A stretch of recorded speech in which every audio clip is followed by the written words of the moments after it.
వారి సభ్యులు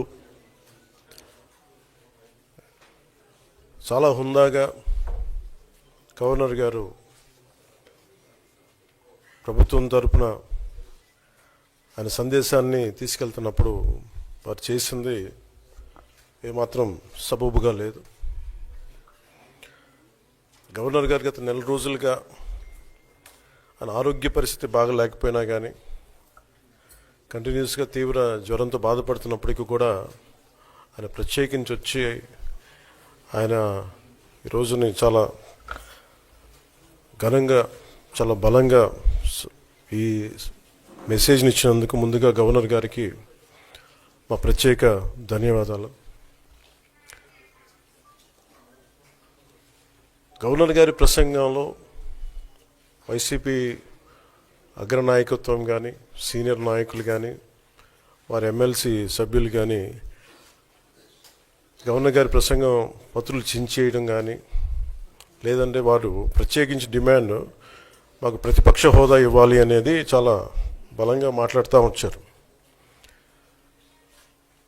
ఇది అడిగితే వచ్చేది కాదు, అది ప్రజలు ఇస్తేనే వస్తుంది.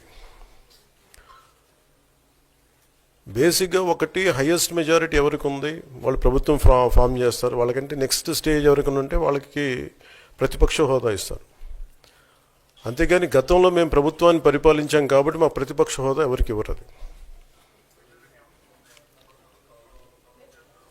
కనీసం జనసేన కంటే కూడా ఒక సీట్ ఎక్కువ వచ్చినా కానీ వాళ్ళకి ప్రతిపక్ష హోదా దక్కేది. ఈ రోజున ప్రభుత్వంలో సెకండ్ లార్జెస్ట్ పార్టీ జనసేన. దాన్ని ప్రజల దృష్టికి తీసుకొద్దాం. వైసీపీ నాయకులు వాళ్ళు చేస్తుంది ఏంటంటే మాకు ప్రతిపక్ష హోదా ఇస్తే తప్ప మేము అసెంబ్లీలో అడుగు పెట్టాం లేదంటే ప్రసంగాలను అడ్డుకుంటాం అని ఇది సరైన మెసేజ్ బయటికి వెళ్దాం.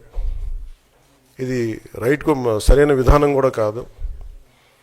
ఇది ప్రజలందరికీ తెలియజేయాలనుకున్నాం. ఇది ప్రతిపక్ష హోదా ఏ పరిస్థితిలో వస్తుందంటే మీకు రూలింగ్ పార్టీ కంటే కూడా అత్యధికంగా ఇంకొక సీట్లు వాళ్ళకంటే మీరు వస్తే దాని తర్వాత స్థానం మీకు వస్తే ఖచ్చితంగా ప్రతిపక్ష హోదా వాళ్ళకే ఉంటుంది. 21 సీట్లు ఉన్న జనసేన 11 సీట్లు ఉన్న వైసీపీకి ప్రతిపక్ష హోదా ఎలా వస్తుంది? మేము వస్తే తప్ప మేము అసెంబ్లీకి రాము, ఇలా గవర్నర్ ప్రసంగాలను అడ్డుకుంటాం అనేది ఇది సరైనది కాదు. ఇది ప్రజలందరికీ కూడా తెలియచేస్తున్నాం ఈ సందర్భంలో. అందుకని ఇది భవిష్యత్తులో కూడా మేము కోరుకునేది వైసీపీ నాయకుల్ని, మీకు ప్రతిపక్ష హోదా ఇవ్వకపోయినా ప్రజలు మీకు 11 సీట్లు ఇచ్చారు, దాన్ని గౌరవించి మీరు అసెంబ్లీకి రండి. మీ స్థాయికి తగ్గట్టుగా మీకు మీకు ఎన్ని ప్రశ్నలు అడగాలో దాన్ని తగ్గట్టుగా ఇస్తారు మీకు. ఇవన్నీ దాటి మన స్పీకర్ గారు కూడా చాలా గౌరవంగా వాళ్ళు 11 సీట్లు వచ్చినప్పటికీ కూడా చాలా గౌరవంతో ఇంతకాలం వాళ్ళకి ఇస్తూ వచ్చారు. ప్రశ్నోత్తరాల సమయంలో కూడా ఆయనకి ఇచ్చారు. గతంలో కూడా ఇవన్నీ ఆయన రావడానికి కూడా ఆయన ఎలా రావాలి ఏం చేయాలి దానికి కూడా చాలా ఏమాత్రం ఇబ్బంది పెట్టకుండా గతంలో కూడా చేశారు. ఫస్ట్ మీరు మనకి గవర్నమెంట్ ఫామ్ అయిన తర్వాత కూడా వీటిని దృష్టిలో పెట్టుకొని వైసీపీ కొంచెం హుందాగా వ్యవహరించాల్సిన అవసరం ఉంది. వైసీపీ నాయకులకు కూడా మీకు బాధ్యత ఉంది. గవర్నర్ గారి ప్రసంగాన్ని మీరు ఆ విధంగా మీరు ప్రశాంతంగా విని దాన్ని వచ్చే జరుగుతున్న సమావేశాల్లో మీరు దాని మీద లోటుపాట్లు మీరు చెప్తే బాగుంటుంది తప్ప ఇలా కూర్చోబెట్టి అరుపులు కేకలు ఇది సమంజసంగా లేదు. అంటే అర్ధాంతరంగా ప్రతిదానికి అసెంబ్లీలోకి రాగానే గొడవ పెట్టుకోవాలి, దేన్నైనా విభేదించాలనేది ఇది చాలా లో లెవెల్ ఆలోచన విధానం, లో లెవెల్ స్ట్రాటజీ. అది ప్లీజ్ మీరు అప్గ్రేడ్ అవ్వండి, మీరు అప్లిఫ్ట్ చేసుకొని మీరు కూర్చోబెట్టి డెమోక్రటిక్ ప్రాసెస్ని గౌరవం ఇవ్వండి. మనస్ఫూర్తిగా వైసీపీ నాయకులకి ఇది నా విన్నపం, నా విజ్ఞాపన. This what I would like to say. And నిజంగా కావాలి అంటే మీరు ఈ 5 సంవత్సరాల్లో మీరు ప్రతిపక్ష హోదా మీకు రాదు, అది మీరు మెంటల్గా ప్రిపేర్ అయిపోండి. 11 సీట్లతోటి మీకు ప్రతిపక్ష హోదా ఇవ్వబడదు, రాదు. ఎందుకంటే ఇట్ ఈస్ చంద్రబాబు గారు, గౌరవ ముఖ్యమంత్రి చంద్రబాబు గారు డిసైడ్ చేసేది కాదు, జనసేన డిసైడ్ చేసేది కాదు. దానికి రూల్స్ ఉన్నాయి, దానికి రెగ్యులేషన్స్ ఉన్నాయి, నామ్స్ ఉన్నాయి. ఉదాహరణకి నేనే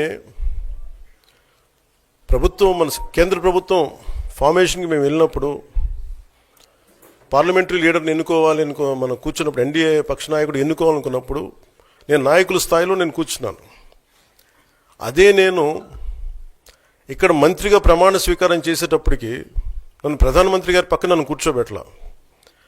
నేను డిప్యూటీ సీఎం అయినప్పటికీ కూడా అది మంత్రి హోదానే కాబట్టి తిరిగి నన్ను మంత్రులందరూ పక్కనే కూర్చోబెట్టారు తప్ప ప్రత్యేకంగా నన్ను అక్కడ కూర్చోబెట్టలేదు. ఇది very specific rules and regulations నడుస్తాయి. ఉదాహరణకి పొద్దున కూడా స్పీకర్ గారు ఎదురొస్తే నేను అసెంబ్లీలోకి అడుగు పెడతా ఉంటే స్పీకర్ గారు ఎదురొచ్చారు. మనకి వచ్చి ఆయనతో పాటు రండి అని వెళ్తుంటే ముందుకు తీసుకెళ్తుంటే నాకు అనిపించింది, సార్ ఇది డిప్యూటీ సీఎంకి ప్రోటోకాల్ ఉండదు, ఓన్లీ ముఖ్యమంత్రి గారు, స్పీకర్, మనకు కౌన్సిల్లో ఉండే చైర్మన్ ఆయనే మీరు చేయాల్సింది తప్ప ఇది మేము ఉండేది కాదని చెప్పి నేనే వెళ్ళిపోయాను. ఎందుకంటే మేమే ప్రోటోకాల్స్ బ్రేక్ ఎందుకు చేయమంటే మాకు లేని ప్రోటోకాల్ మేము అడగం. అలాగే వైసీపీ నాయకత్వం కూడా గుర్తించాల్సింది, ఇది మీకు హోదా ఇవ్వబడదు. ఇది చంద్రబాబు గారు ఆప్ చేస్తేనే కాదు, ఇది ఎవరు ఆప్ చేసింది కాదు, మీకు ప్రజలు మీకు ఇవ్వలేదు. మీకు అది మీరు దృష్టిలో పెట్టుకొని మీరు ప్రవర్తించాల్సింది మనస్ఫూర్తిగా నేను వారిని కోరుకున్నాను. అంతేగాని వారిని ఎక్కడ అవమానం పరచాలని కానీ వారిని తగ్గించాలని కానీ లేదు. 175 సీట్లు కేవలం 11 సీట్లే ఇచ్చారు వాళ్ళకి. ఆ దృష్టిలో పెట్టుకొని ప్రవర్తించవలసిందిగా మనస్ఫూర్తిగా వారికి కోరుకుంటూ మీకు తెలియజేసుకున్నాం. Thank you.